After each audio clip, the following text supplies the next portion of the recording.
कहाँ से आया ये थॉट फैशन में घुसने का? फैशन डिज़ाइनिंग शुरू से मेरे अंदर था। मैं जब भी कपड़े खुद के डिज़ाइन, मतलब भले वो डिज़ाइनर बनाते थे बट आइडियाज़ इनपुट मैं अपने डालती थी। फिर मैं जब कपड़े पहनती थी, जिस तरीके से मैं तैयार होती थी, तो लोग मुझे कॉम्प्लीमेंट्स देते थे कि आप बहुत अच्छे लग रहे हो, ये कपड़े कहाँ से बनाए। जब मैं बोलती थी मैंने खुद डिज़ाइन किए हैं, तो उनको लगता था शायद इसको डिज़ाइनर के नाम नहीं बताने, इसलिए ये झूठ बोल रहे हैं। मेरा जो लक्ष्य है, जो उम्मीद है समाज के लिए कुछ करना, तो फैशन जो मैंने स्टोर खोला वो कुछ अलग नहीं है। यहाँ पे भी मेरा एम है अपने लोकल जो आर्टिशियंस है, कारीगर है, बुनकर है, अपने टेक्सटाइल, उसको ही सपोर्ट करना है। वही विज़न। मैंने कोई ये एज अ प्रोफेशन जी, मैं डिज़ाइनर नहीं हूँ, but by passion I can say I am a designer.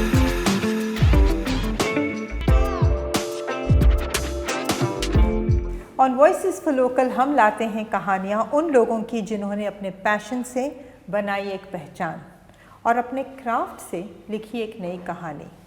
Luxury और ट्रेडिशन जब तक एक साथ आते हैं तब कुछ ट्रूली टाइमलेस बनता है, और वही एसेंस लेकर आए हैं फैशन इंडस्ट्री में SS बाय सीमा सिंह, एक लग्जरी इंडियन क्लोथिंग ब्रांड और मल्टी डिज़ाइनर स्टोर जहां कंटेम्प्रेरी डिज़ाइन और इंडियन आर्टिस्ट्री मिलकर क्रिएट करते हैं लुक्स जो हर ओकेजन को खास बना देते हैं।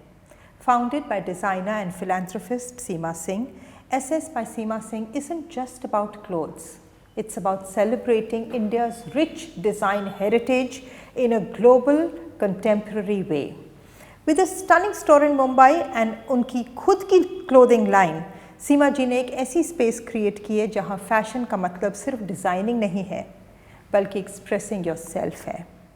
आज हम बात करेंगे सीमा जी से उनकी डिज़ाइन फ़िलॉसफी के बारे में, उनके ब्रांड की जर्नी के बारे में और उस विज़न के बारे में जहाँ इंडियन क्राफ्ट्समैनशिप को मिली एक नई मॉडर्न लग्जरियस अंदाज। Seema ji, thank you so much for choosing to be a part of voices for local.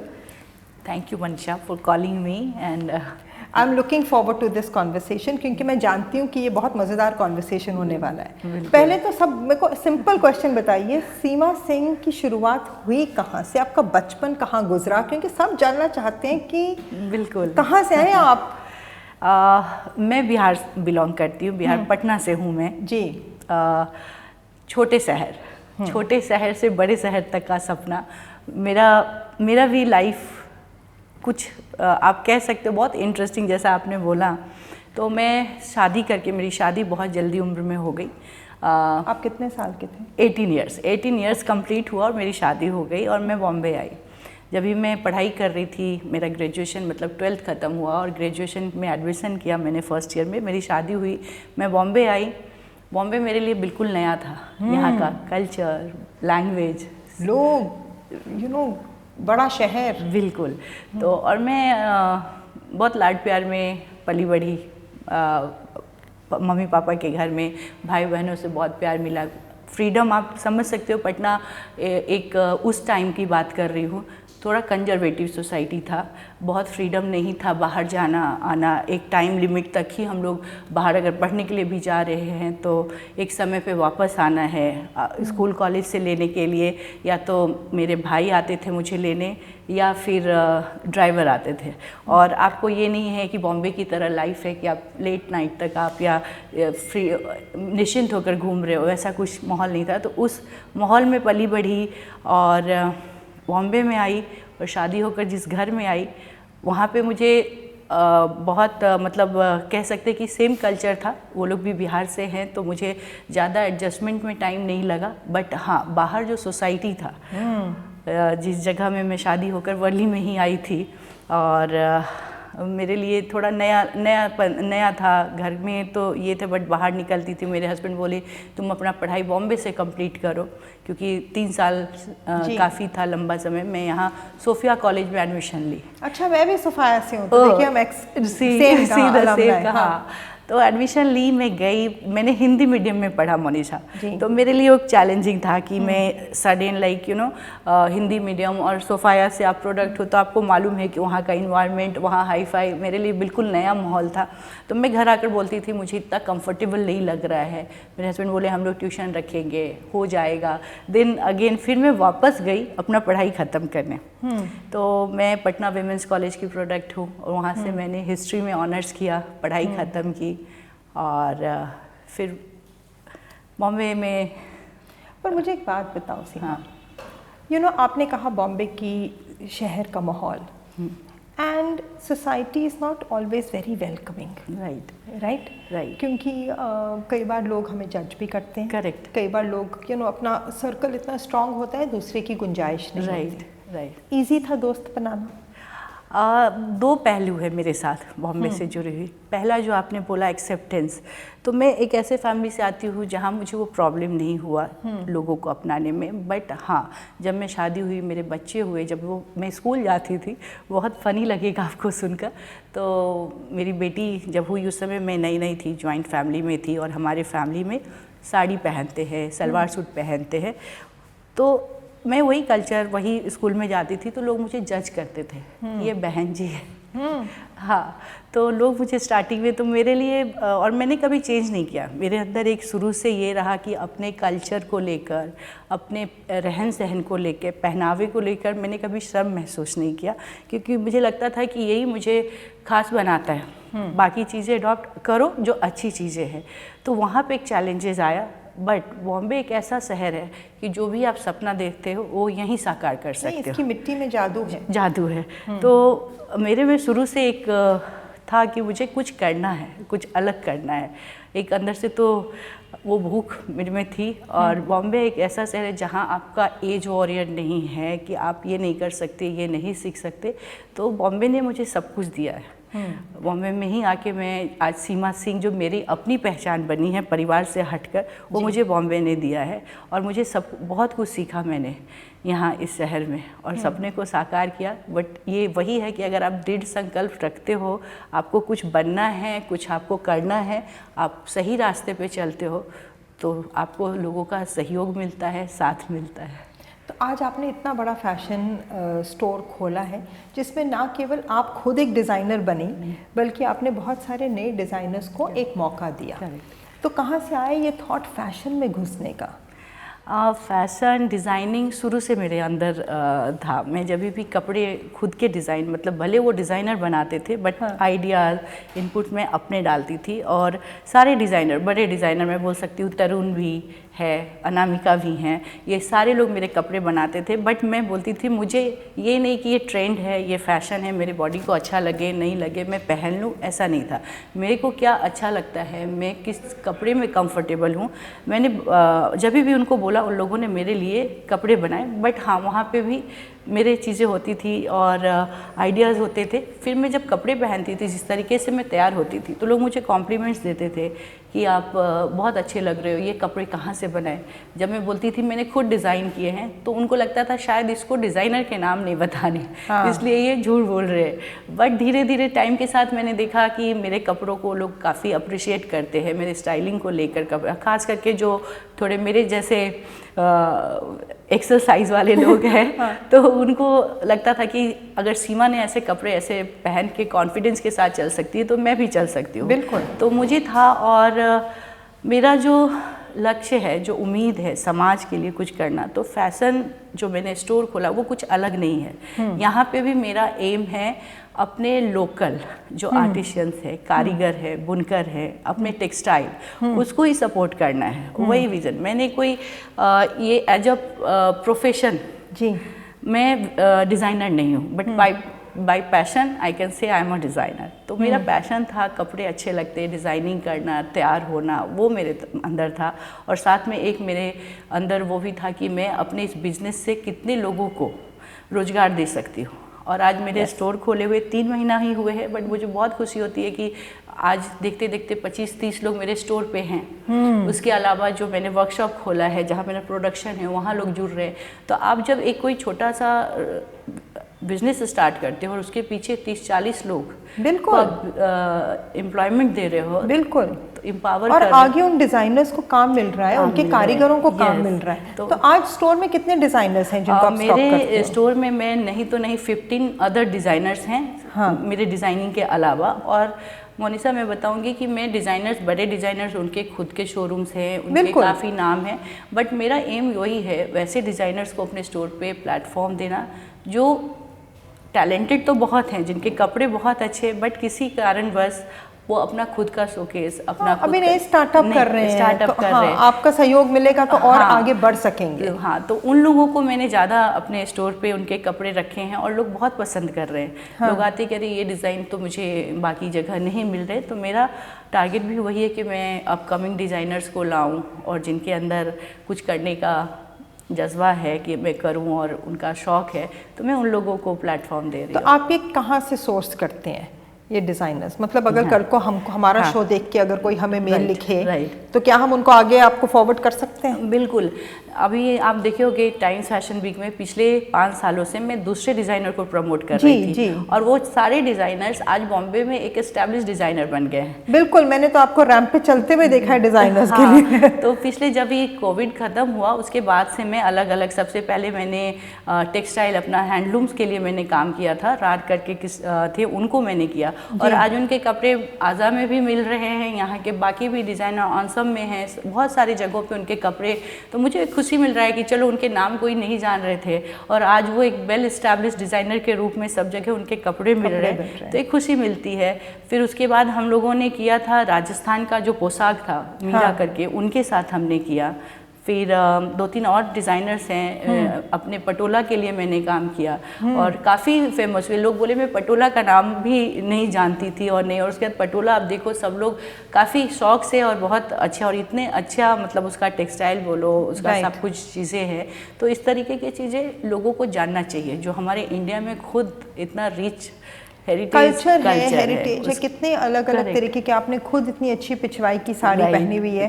I mean all this is art, right? तो अगर हम इसको प्रमोट कर सकें तो इससे बड़ी कोई बात नहीं हो सकती। डेफिनेटली। आपको डिजाइनिंग की इंस्पिरेशन कहाँ से आती है?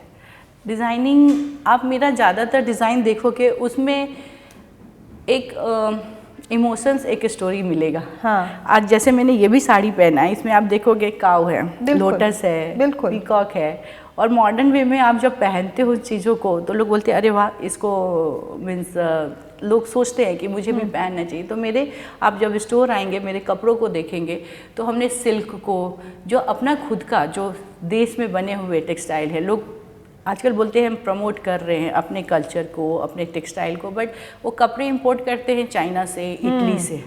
तो मेरे स्टोर में मैं ज़्यादातर जो इंडिया में बनी हुई चीज़ें हैं उन कपड़ों को ले रहे हैं।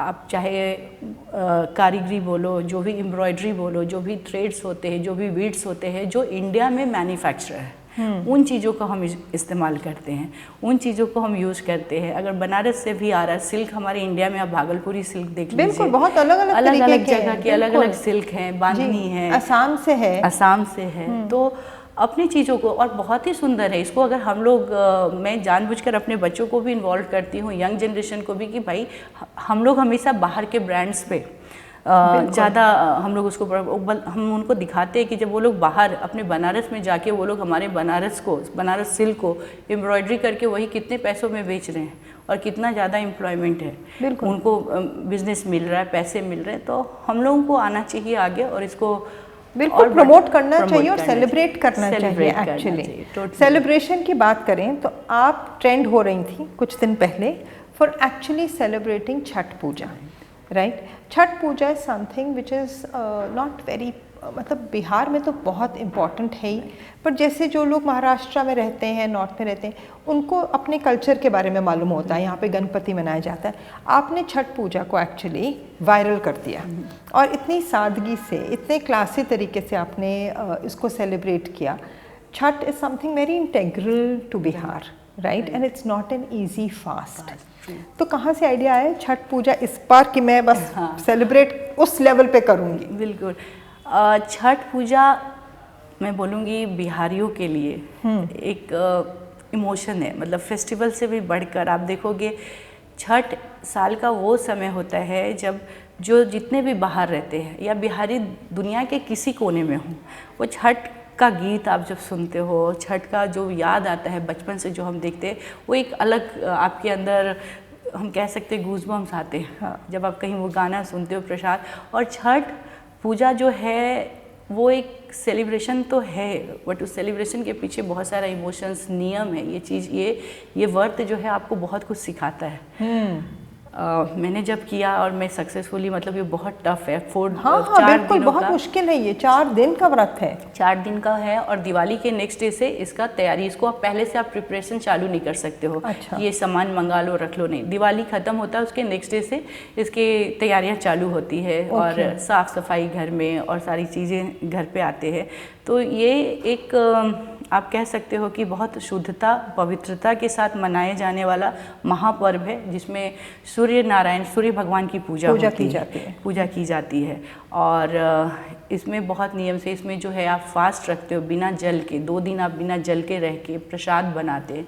और ये इस छठ पूजा में कुछ चीज़ें हैं जो बनाई जाती है। ये नहीं कि आप सक्षम हो तो आप बहुत सारी चीज़ें बना रहे हो। इसके पीछे कारण ये है कि चाहे अमीर हो या गरीब हो, वही 3-4 चीज़ें बनती हैं जो सब लोग फॉलो करें और सब, मतलब उसमें भेदभाव नहीं है। तो क्या बनता है इसमें? इसमें आप लौकी, कद्दू जो होते हैं, हाँ। कद्दू का सब्जी, चना का दाल, चावल और कुछ चीज़ें रहती है जिस फर्स्ट डे जो हम लोग बनाते हैं ताकि ये सब लोग अफोर्ड कर सके। राइट। और सेकेंड डे भी आप देखोगे खीर और रोटी का प्रसाद बनता है। सिंपल एकदम रखा है कि हर कोई बना सकता है, हर कोई खा सकता है, बुला सकता है। हाँ, सबके बजट के हिसाब से। सबके बजट के हिसाब से। और छठ का जब आपने नाम लिया तो मैं बताना चाहती हूँ, आज हम लोग सब बोलते हैं अपने लोकल फॉर वोकल की बात करते हैं। ये छठ पूजा में आप देखोगे जितने सामान लगते हैं पूजा के लिए, वो सब लोकल बनी हुई चीज़ें। आप मिट्टी के दिया इस्तेमाल, इसमें ये नहीं कि आप बाहर से चाइना से मेड कुछ टी लाइट कैंडल ये सब कुछ नहीं यूज कर सकते हो। दिया यूज करना है। जो सीजनल फ्रूट्स होते हैं आप वो यूज कर सकते हैं। हाँ, जो बांस के बास्केट जो बनते हैं वही आप इस्तेमाल कर सकते हो। ये नहीं कि बाहर से फैंसी फ्रूट्स बास्केट ला के आप यूज़ कर रहे हो। और लहठी चूड़ी उसमें कंपलसरी होता है।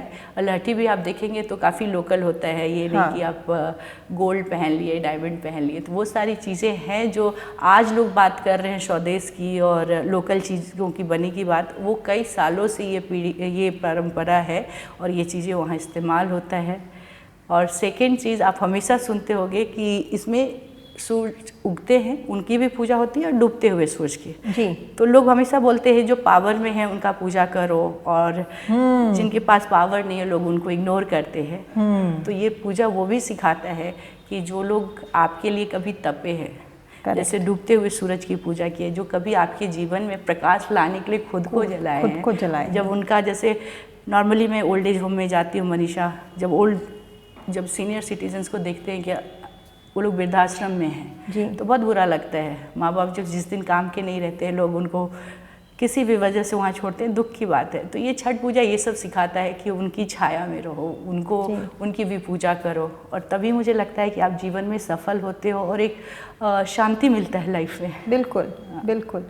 सीमा, आप बहुत इमोशनल पर्सन हैं। आपके लिए ज़िंदगी में बहुत सारे डिसीजंस आप इमोशनली लेती हैं। करेक्ट। पर बिजनेस में हमेशा emotions is not right, it can work against. Right. तो अब आप बिजनेस चला रही हैं, अपना खुद का design brand and plus empowering others.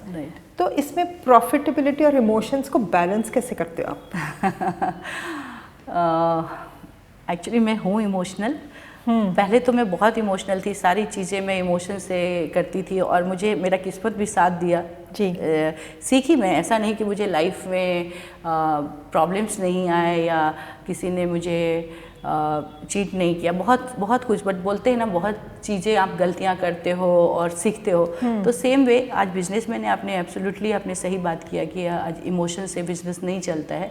But यहाँ पे मैं एक बात ये भी बोलूँगी कि जहाँ पे इमोशंस, हम लोग मशीन नहीं है, बिल्कुल नो कि हर चीज़ों को, और मैं ब्लैक एंड वाइट में नहीं देख सकता। हाँ, तो मैं इमोशन डालती हूँ, मैं मौका हमेशा लोगों को देती हूँ एक अच्छा बनकर उनको, कि भाई, और अच्छे लोग मिले भी मुझे, और जो ख़राब होते हैं और जो अपॉर्चुनिस्ट होते हैं वो अपने आप साइडलाइन हो जाते हैं। और बिजनेस में इमोशन है। मैंने अपने प्रोडक्ट भी रखे तो मैंने बहुत मार्जिन नहीं रखा। सब लोग मुझे पूछते भी है कि आप इतना सस्ते में मतलब कपड़े कैसे बेच रहे हो, यही कपड़ा यही क्वालिटी दूसरी जगह पे ज़्यादा एक्सपेंसिव मिल रहा है। तो अभी हम अपना ब्रांड बना रहे हैं और मुझे है कि प्रॉफिट ठीक है, बाय गॉड ग्रेस मुझे बहुत पैसा ऐसा नहीं है कि प्रॉफिट करना है और उससे मुझे घर चलाने। मुझे लगता है कि मेरा जो एम है लोगों को एम्पावर करना, अपने टेक्सटाइल अपने लोगों को मौका देना, अपॉर्चुनिटी, वो फुलफिल हो रहा है, मेरे खर्चे निकल रहे हैं, तो मैं अभी उसमें खुश हूँ। Later on might be I will think like a business women. पर आपका क्या सपना है इसको लेके, अपने ब्रांड को लेके?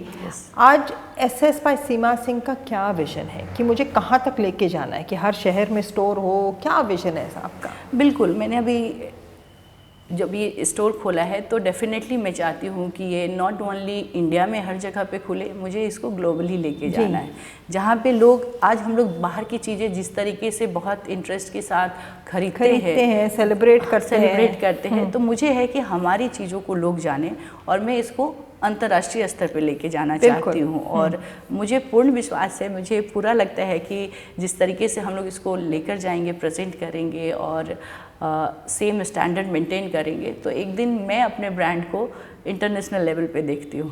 नहीं, मुझे पूरा यकीन है, बिकॉज यू नो आप जितने इमोशन से इस ब्रांड को बिल्ड कर रहे हो, आपने कहीं मुझसे इस पूरी कॉन्वर्सेशन में प्रॉफिट्स की बात नहीं की, आपने एम्पावरमेंट की बात की, आपने किसी को काम देने की बात की, आपने हमारे कल्चर और हेरिटेज को सेलिब्रेट करने की बात की। मैं आपसे जानना चाहूँगी, अगर आप कोई एडवाइस देना चाहें हमारे यंगस्टर्स को, तो वो क्या होगा?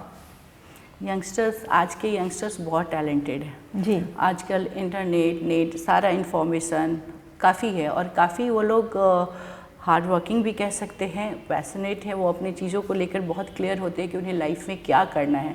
और आजकल उनको अपॉर्चुनिटी, मौके बहुत हैं खुद को करने के। बट अगर एडवाइस आप पूछोगे, जो मैं आजकल लैकिंग देखती हूँ इस जनरेशन में, एक तो डिसिप्लिन और दूसरा पेशेंस का।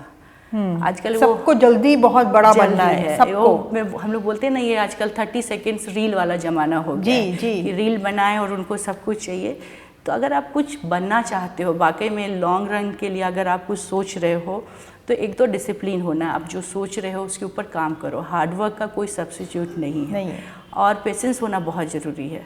जब तक आप में वो नहीं है कि आज मैंने काम शुरू किया और मुझे 2-3 महीने में रिजल्ट मिले और मैं रातों रात फेमस हो जाऊँ, तो उसमें टाइम लगता है। जिस तरीके से सक्सेस आता है वैसे फेलियर भी आता है। बिल्कुल बिल्कुल। तो और दूसरी बात है, कभी कभी फेल भी करते हैं, हम लोग भी करते हैं। कितने बार हम लोग कुछ स्टार्ट करते हैं, सक्सेस नहीं होता है, तो डिप्रेशन आजकल बहुत कॉमन वर्ड है, डिप्रेशन में है, जिसको आप सुनो मैं डिप्रेशन में हूँ, एंजाइटी में हूँ, स्ट्रेस में हूँ, आजकल वो लोग जाते हैं। तो ये सारी चीज़ें मैं हमेशा बोलती हूँ कि काम करो, मेहनत करो, समय लगता है। जितना अच्छा चीज़ें आपको चाहिए उस हिसाब से अपना टाइम भी इन्वेस्ट करो, अपना मेहनत इन्वेस्ट करो और सब्र रखो। सब्र सबसे इम्पोर्टेंट है। हाँ, क्योंकि सबको जल्दी चाहिए तो फेलियर सहन नहीं होता। तो वो चीज़ें हैं। तो फेलियर आता है तो उससे भी सीखो। मैं अपने एक्सपीरियंस से यही बोल सकती हूँ कि फेलियर ऐसा नहीं हुआ कि मेरे लाइफ में भी नहीं आया या मैं हताश निराश नहीं हुई हूँ, बट फिर एक मिलता है, यार मैंने ये ठाना है, मैंने सोचा है, मुझे किसी ने थोपा नहीं है कि मुझे। तो जब आपकी लाइफ में कोई लो मोमेंट आता है या आपने कुछ चीज़ शुरू की, फेलियर हुआ, सबकी ज़िंदगी में आता है, तो आप उसके साथ कैसे डील करते हो?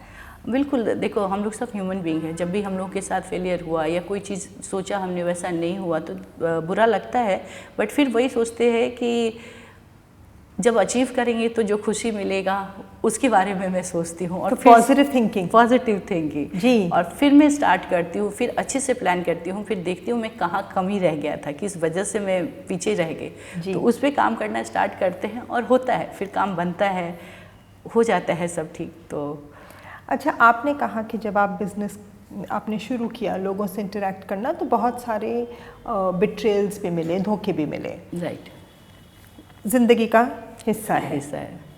आप बिट्रेल के साथ कैसे डील करते हो? पहले जैसा आपने बोला ना, मैं इमोशनल काफ़ी थी, मतलब सब पे ट्रस्ट कर लेना तुरंत। मुझे लगता था मैं जैसी हूँ सामने वाला भी वैसा ही होगा। टाइम लगा मुझे लोगों को पहचानने में। मेरा 360 डिग्री यू कैन से कि मैं ट्रांसफॉर्म हुई हूँ इमोशंस को लेकर।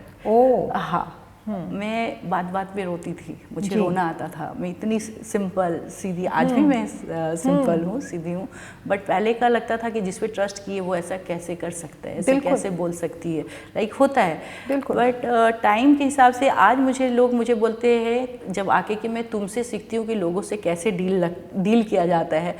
तो जब मेरे सामने जो अच्छे होते हैं उनके लिए मैं बहुत अच्छी हूँ मनीषा, और मुझे जहाँ लगता है या तो मैं डिस्टेंस कर लेती हूँ, मैं उनके साथ डिस्टेंस करना सबसे अच्छा है। बट बहुत लोग ऐसे भी होते हैं कि आप डिस्टेंस भी करते हो, उनको इग्नोर भी करते हो, फिर भी वैसे लोग आपको छोड़ते नहीं है, लाइक यू नो, तो फिर स्ट्रांगली उनको भाई बताना पड़ता है कि आप हमारी ऐसे वाइब से मैच नहीं कर रहे हो, आपका तौर तरीका अलग है, हमारा अलग है। तो ऑलवेज मैं अभी क्लियरली उनको नो बोलना सीख गई हूँ। पहले मुझे लगता था किसी को ना कैसे बोल सकते हैं, बुरा लगेगा, किसी का काम नहीं करूँ कैसे। आज हम लोग काम करते हैं, मुझे कॉल्स आते हैं, अगर आपको मुझे देख लिया कि अच्छा मनीषा इस काम में एक्सपर्ट है, तो मुझे उसके लिए भी कॉल आएंगे कि मेरा ये काम करा दो। और आप कैसे किसी का फेवर ले सकते हो? बिल्कुल राइट। तो बहुत सारी चीज़ें होती है कि लोग मिसयूज भी करते हैं। जी, उनको लगता है ये फाउंडेशन चला रही है, बच्चों को पढ़ा रही है। मेरे इंस्टा पे एवरीडे बहुत सारे ऐसे मैसेजेज आते हैं, मैं बीमार हूँ, मेरे बच्चों की पढ़ाई के लिए चाहिए। तो मैं लोगों को ये बोलती हूँ कि देखो मैंने एक जिम्मेवारी उठाया, आज मैं 1500 बच्चों का अगर मैंने जिम्मेवारी लिया है तो मैं उस जिम्मेवारी को पूरा करूँगी। करेक्ट। मैं अगर सक्षम हूँ तो मैं 130 करोड़ की मदद कर सकती हूँ, बट अगर मैं जिन बच्चों का जिम्मेवारी लिया है, मैं अगर उनको मैं सक्षम हो गई उनका लाइफ चेंज करने में, तो मैं समझती हूँ ये बहुत बड़ी अचीवमेंट है। बिकॉज हर कोई चाहता है किसी की मदद करना, बट हर एक इंसान हर किसी का मदद नहीं कर सकता। बिल्कुल। और तो कहीं ना कहीं हमें अपनी खुद की मदद भी करनी चाहिए। हमें अपने खुद को उठाने की कोशिश करनी चाहिए। बिकॉज लाइक आपने कहा, आप छोटे शहर से आई हैं, बॉम्बे को अपनाया आपने और बॉम्बे ने आपको अपनाया। बिल्कुल। और आज आप you grow as a person, right. आपने बहुत सारी चीज़ें अपने आप में चेंज की, अपने आप को स्ट्रॉन्ग किया। वरना आप पहले जैसे खुद ही आपने कहा मैं इमोशनल बहुत थी, और आज मैं लोगों को परखना सीख गई हूँ। It has been a journey. Correct, right. So thank you so much Seema for being a part of voices for local. Because आप जो भी कर रहे हो फाउंडेशन के लिए, giving Indian craftsman a vision, it is truly commendable. और voices for local पर we love to celebrate people who actually celebrate India. So thank you so much for choosing to be a part of Voices. Thank you Manisha, thank you for giving me this opportunity, and through you जो भी हमें देख रहे हैं, और मैं चाहूँगी कि वो भी कुछ लाइफ में एम रखें, एक विज़न रखें, आप एक पर्पस रखें, और पर्पस के साथ ग्रैटिट्यूड होना बहुत ज़रूरी है। राइट। तो थैंक यू सो मच।